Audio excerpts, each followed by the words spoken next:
Good morning. My name is Josh, and I wanted to talk to you today about being the change that you wish to see, specifically in the teaching of students and the development of your students, and why you should consider teaching to do that.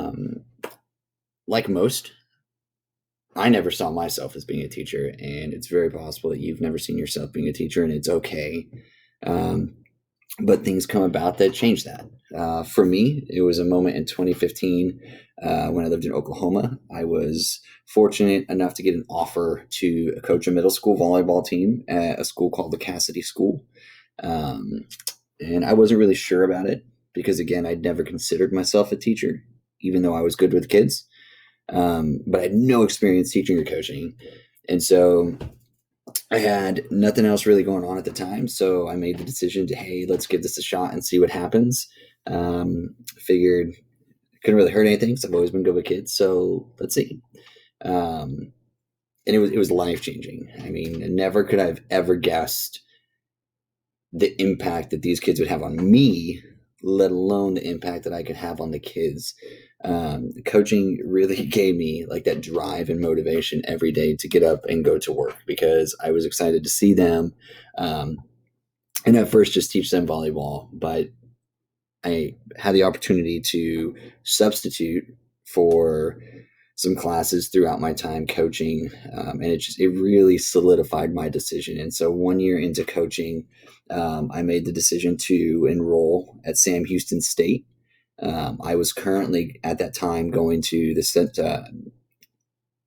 Central Oklahoma University and in Edmond up there, and I decided to come down to Sam Houston State and make teaching my long-term plan. And there's no better school than Sam, so let's go.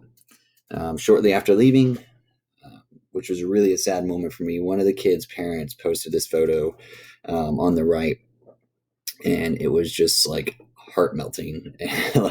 Like it hit me so hard. And that's when I was 100% sure, like teaching's for me.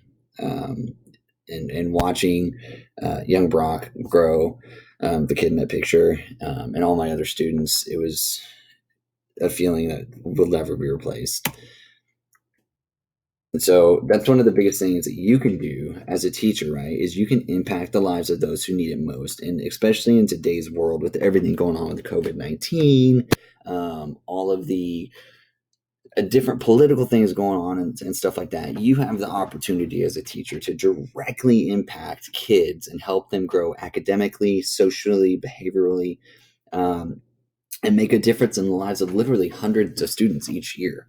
You're a direct influencer and a leader in their lives, and you build a type of relationship with them that you honestly, in my experience, you won't find anywhere else. And it's not just teaching; you do so much more than teach them to write essays or do math or remember what a certain time in history was all about. You influence their behaviors, right? How they are in class, how they are with their peers. You help develop how they are outside of the classroom in general. Obviously, you directly influence their education, um, their strengths and their weaknesses. You'll see those throughout the year, and you work on those. You use those strengths to help their education succeed, and you help them strengthen those weaknesses to not make them flaws, but things that help them successful in the future. And the biggest thing I think that you can do as a teacher is you can just spark their imagination, right? Imagine if kids, creative kids, they come up with so many ideas in so many new ways, right? And that imagination, that creativity is what has sparked us into the world we are today with the use of technology and electric cars and all these new math formulas. It's because of the imaginations of kids in the past. And it's our job as teachers to spark the imagination of the kids that are in our schools now. You literally directly impact and help shape each one of their futures. Um, and just to go over some of the roles of what teachers do play, teachers obviously play many roles in the classroom. You're talking about obviously the teaching side, you're talking about the behavioral intervention side. Um, a couple of the big primary ones you're going to run into at your school would be collaborating with peers, right? Collegiate learning is everything. You have to work hand on hand with your peers and your administration to ensure that you're getting the most out of each lesson and that all students and faculty are on the same page. Um, Again, not every student is going to be paying attention every day. You're going to have kids that may fall asleep in class. You're going to have kids that may be late to class, may talk in class, right? And so your peers are there to help you with that. Your administration is there to help you with that, but they're also there to help you with the building of your lesson plans, the creativity of your teaching, so that you can use, again, the kids' strengths to apply directly to their education and keep them motivated. Teachers directly impact each of their students. So you're in direct contact with your students on a daily basis. And not only are you influencing their educational growth in your content, in your content area, or art if you're art, but you're contributing to the social and behavioral growth as well, right? So playing into cooperative learning, letting the kids work with each other and learn from each other. As good of a teacher as you are, one of the best ways a student is going to learn is from his peer or her peer, because it's them teaching them in their words, what things that they understand, and their behavioral growth, right? So their social interaction, and the way that they interact with their peers and other kids throughout the school, you directly influence that all year long. And then, of course, one of the biggest things you can do is cooperate with parents. You work with the parents of your students on a regular basis to ensure the clarity of information being passed between school and home.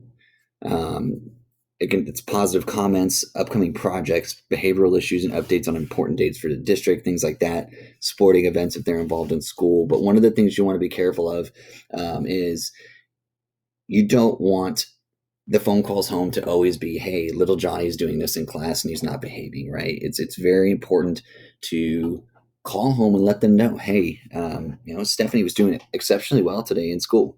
She made an A on her test, and her growth in this topic has just been exponential. And I just wanted to say, whatever you guys are doing at home is working, and we appreciate you working with us. You want to throw that positive reinforcement out there to the parents as well.